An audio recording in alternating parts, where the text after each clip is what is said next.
गहरे जंगल में बीचों बीच उगा था एक देवदार का वृक्ष। वो ऐसी जगह पर उगा था जहाँ वो बहुत ही मजे में और आजाद था। सूर्य चमकता और हवा सरासर बहती, उसके पत्ते सरसराते। उसके आसपास जो वृक्ष थे वो बहुत ऊंचे और मजबूत थे। देवदार वृक्ष को ये बिल्कुल पसंद नहीं था कि उससे नीची दृष्टि से देखा जाता। ओह, गुड मॉर्निंग नन्हे वृक्ष, देखो आज दिन कितना सुहाना है। वो देखो पक्षी आ रहे हैं। मैं सहमत हूँ बॉब। आसमान खुला हुआ है। मैं पहले से ही देख रहा हूँ कि कुछ इंसान हमारी तरफ आ रहे हैं। उनके लिए ये पिकनिक का दिन है। इस सुबह के बारे में इतना खूबसूरत क्या है? चिड़िया मेरे आसपास नहीं घूम रही। मैं इतना छोटा हूँ, मैं तो ये भी नहीं देख सकता कि हमारे तरफ कौन आ रहा है। काश कि मैं ऊंचा होता तो मैं घर और बाहर की दुनिया देख सकता। हे, तुम बड़े हो, हम सब बड़े होते हैं। समय किसी के लिए नहीं रुकता।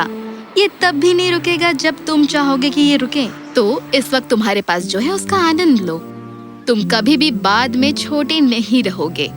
केवल एक बात जो मेरे कानों को अच्छी लग रही है वो ये है कि मैं फिर कभी इतना छोटा नहीं रहूंगा, कभी भी नहीं।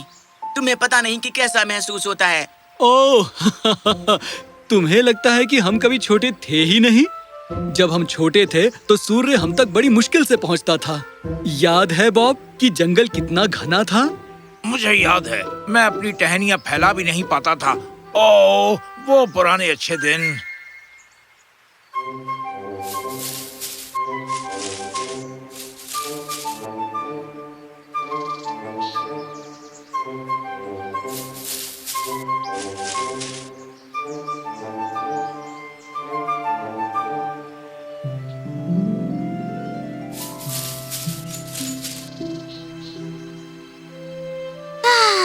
आज ये कितना खूबसूरत दिन है और इस छोटे से प्यारे वृक्ष को तो देखो। ये निशान क्या है? शायद कोई इस वृक्ष को याद रखना चाहता है। ओह, मुझे हैरानी नहीं है। ये इतना छोटा और प्यारा है। ये जंगल का बच्चा है।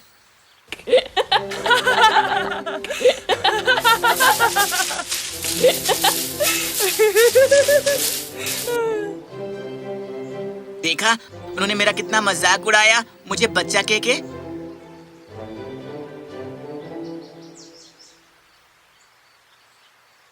इससे कोई नुकसान नहीं हुआ।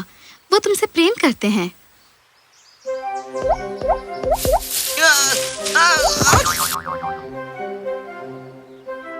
बेवकूफ खरगोश, देखा, क्या ये भी नुकसानदेह नहीं था? उसने इस पर गौर भी नहीं किया कि मैं यहाँ पर था। अगर उसने तुम पर गौर नहीं किया होता तो उसने तुम्हारे ऊपर से छलांग कैसे लगाई?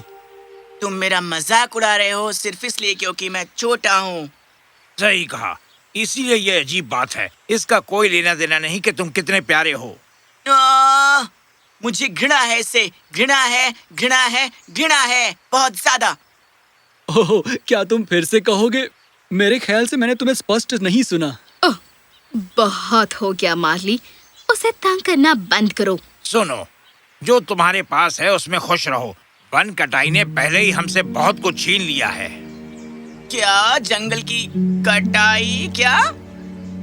वन कटाई, वो हमें जड़ से उखाड़ देते हैं। इसका मतलब ये है कि इंसान वृक्षों को जड़ से उखाड़ ले जाते हैं और उस जमीन को साफ करके उसे खेती बाड़ी के लिए इस्तेमाल करते हैं। ये बहुत डरावना लगता है। हाँ है। इसलिए मुझे उससे पहले लंबा होना पड़ेगा, क्यों, है ना?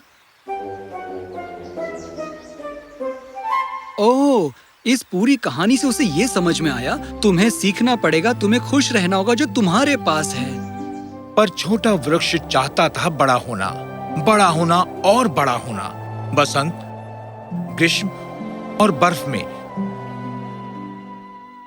आने वाले वर्ष छोटे वृक्ष पर काफी उदार थे, क्योंकि उसके बाद वो एक गांठ से दूसरे गांठ से तीसरे गांठ तक बढ़ता गया। पर फिर भी वो उदास था। उसे आजाद महसूस नहीं हुआ, क्योंकि वो और बड़ा और तेजी से बड़ा होना चाहता था।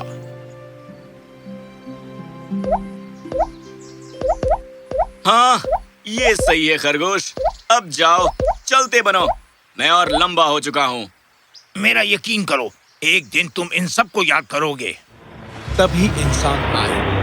वो करने के लिए जो वो सबसे बेहतर करते थे, काटना, काटना, अपनी कुल्हाड़ी चलाना, और सभी वृक्ष नीचे आ गिरे।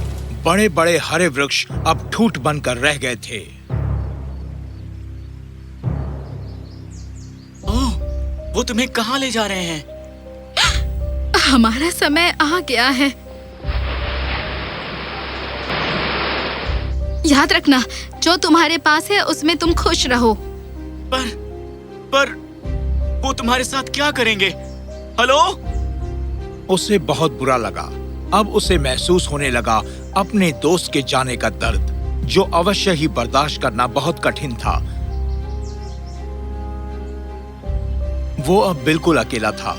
बतियाने के लिए और वृक्ष नहीं थे। हमेशा की तरह सूर्य उगा, हमेशा की तरह हवा चली, और फिर भी वृक्ष उदास था। काश कि मैं उनके साथ जा सकता। इंसान मुझे क्यों लेकर नहीं गए? मैं अब बड़ा हो गया हूँ। इस जंगल में मैं अकेला क्या करूँगा? महीनों गुजर गए। उसके दोस्तों का कोई नामो निशान न था। वो वृक्ष हर गुजरते दिन के साथ बढ़ता रहा, लेकिन और भी ज्यादा अकेला और नाखुश। पर एक दिन एक सारस आया। पक्षियों ने मुझे बताया कि तुम अपने दोस्त को ढूंढ रहे हो। शायद मैंने उन्हें देखा हो।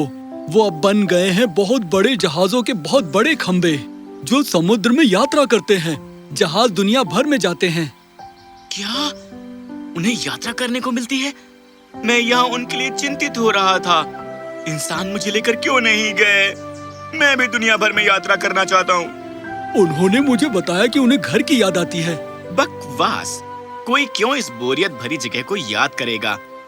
वो सब समुद्र में होंगे। वैसे ये समुद्र क्या होता है? उसे बताने में बहुत समय लग जाएगा।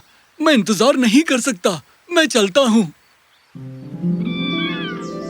नहीं, रुको। दूसरे वृक्षों का क्या हुआ? मैं जानती हूँ। उन्हें बड़े बड़े घरों में देखा है। वो बहुत ही शानदार दिख रहे थे। वो सब सजे हुए थे और चकाचौंध थे। चकाचौंध? फिर मुझे बताओ, इसके बाद क्या होता है? हमें नहीं पता। सच कहूँ तो हमें पता ही नहीं उसके बाद वो कहाँ गए। ओह, मुझे यकीन है वो किसी खूबसूरत जगह में होंगे और बहुत चमकीले भी लग रहे होंगे। कल से अनजान, पर उसका उत्सुकता से इंतजार करते हुए वृक्ष ने इंतजार किया और इंतजार किया।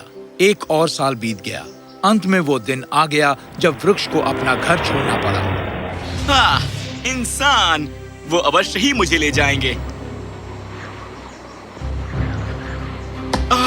इससे बहुत ज्यादा पीड़ा होती है, पर शायद अब सब अच्छा होने वाला है। मेरा बहुत ही शानदार और उज्जवल भविष्य होने वाला है।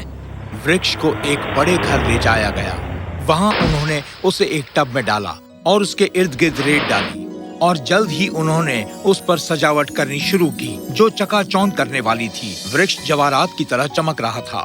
इतना ही काफी नहीं था तो उन्होंने उसके ऊपर एक सितारा भी लगा दिया, जो परफेक्ट था। चलो जल्दी से इसके नीचे उपहार रखें। ओह, ये क्या? क्या ये मैं हूँ? मैं तो बहुत ही खूबसूरत हूँ। पता नहीं आगे क्या होने वाला है।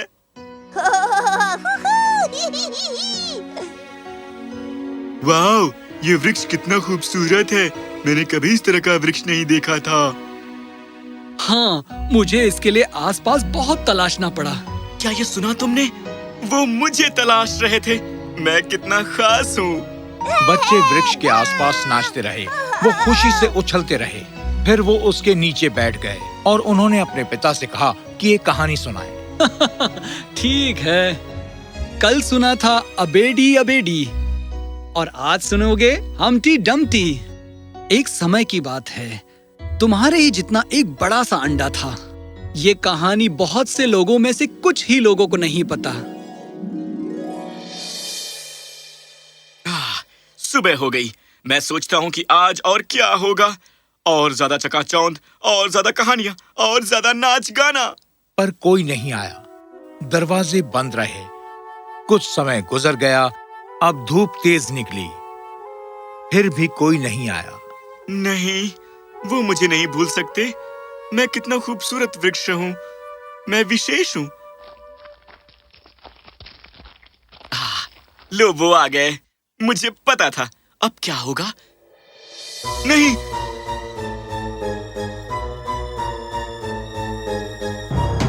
उतार क्यों रहे हो? मुझे आखिर कहाँ ले जा रहे हो? बताओ। आओ, आओ। क्या? बस यही? मैंने उनका क्या बुरा किया था कि उन्होंने मुझे यहाँ डाल दिया?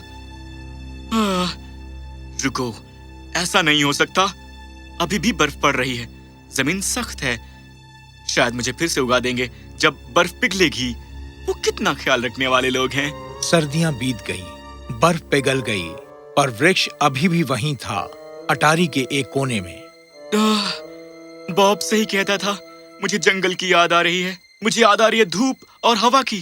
काश कि वो मुझे फिर से खुले में लेकर जाएं। मुझे ताजी हवा याद आ रही है। कैसे हो पुराने वृक्ष?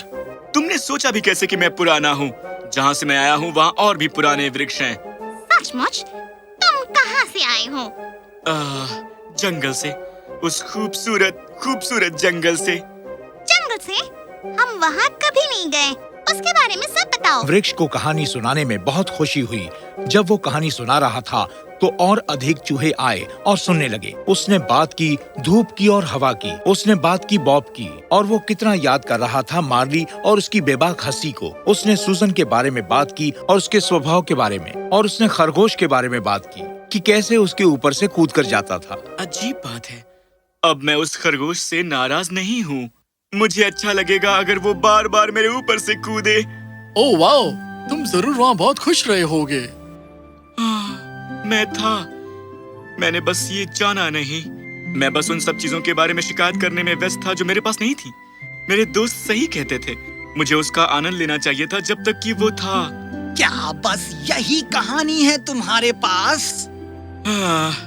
मेरे पास हम्टी डम्टी की कहानी भी है जो मैंने सुनी थी जब मैं जवान था और चमक रहा था। तो उसने उन्हें बताया कि कैसे उन्हें घर लाया गया था और वो कैसे इतना चमक रहा था। फिर उसने हम्टी डम्टी की कहानी सुनाई, बिल्कुल वैसे जैसे उसने सुनी थी। और अंडे ने राजकुमारी से शादी की? सचमुच? तुम्हें क्या लगता है कि हम इस पर विश्वास करेंगे? तुम वो कहानी नहीं जानते हो जो बताती है बेकन और मोमबत्तियों के बारे में। नहीं, मैंने वो कहानी कभी नहीं सुनी। मैं जा रहा हूँ। तो सभी चूहे चले गए। खैर, ये बहुत अच्छा था जब तक रहा। ओह, मुझे दोबारा उगाया जाने वाला है। कृपया मुझे बाहर खुले में ले जाओ, बिल्कुल मेरे जंगल की तरह। पर देवदार वृक्ष के सामने एक बहुत ही भयानक भविष्य था। आओ, आओ, आओ, आओ, आओ, नहीं, फिर से नहीं। आओ, आओ, आओ, आओ, आओ, आओ। ये सीढ़ियाँ क्यों रखते हैं? आओ, आओ। ताजी हवा, धूप, हवा। मुझे इससे ज्यादा कुछ नहीं चाहिए। मैं कभी भी अपने पूरे जीवन में इतना खुश नहीं हुआ। सचमुच जो हमारे पास है उसका आभार मानना कितना आसान है। वो लकड़ी का आखिरी टुकड़ा ले आओ, चलो उसे जलाएं। वृक्ष अपने जीवन से बहुत खुश था और आग में जाने के लिए तैयार था। और तभी नहीं, रुको, ये मेरा वृक्ष है। क्या मतलब है दादाजी कि ये आपका वृक्ष है? तुम ये निशानी देख रहे हो? मैंने जंगल में ये पेड़ तब उगाया था जब मैं उतना ही छोटा था जितने छोटे तुम हो। वृक्ष धीरे धीरे गायब होने लगे थे। मैं डरा हुआ था। तुम जानते हो, हमें ताजी हवा नहीं मिलेगी यदि पेड़ ना हो तो, और साथ ही अगर हम जंगल काट डालें तो कोई बारिश नहीं होगी। कोई बारिश नहीं? तो फिर हम क्या करेंगे? हम ठीक वही करेंगे जो मैंने उस वक्त किया था। चलो जंगल में जाएं और अधिक वृक्ष लगाएं। हमें उसका आदर और आभार मानने की जरूरत है जो हमारे पास है बच्चों, वरना एक दिन ऐसा होगा जब कोई जंगल नहीं होगा, कोई ताजी हवा नहीं आएगी, कोई बारिश नहीं होगी। ये बहुत अच्छा ख्याल है। अब इस वृक्ष का मैं क्या करूंगी? मुझे पता है इसका क्या करना है, और ये भी पता है कि वो क्या चाहता है। और क्या उसे पता था?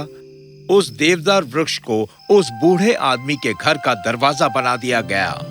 उसे इंसानों का स्वागत करना काफी पसंद था। वो उसका अभिनंदन करता हर बार जब वो घर आता। वो हर सुबह सूर्य का स्वागत करता और हवा की ओर मधुर मधुर मुस्कुराता। वो उन चिड़ियों से बातें करता जो आंगन में आकर बैठती। वो चिड़ियों के साथ गाता। वृक्ष उसमें खुश था जो उसके पास था। और वो बहुत खुश था उस शानदार नजारे के लिए, क्योंकि बूढ़े आदमी और बच्चे ने बहुत ही शानदार काम किया था और अधिक पेड़ लगाकर। जंगल अब पहले से कहीं ज्यादा हरा भरा था। वृक्ष ने अपना सबक सीख लिया था और इंसानों ने भी।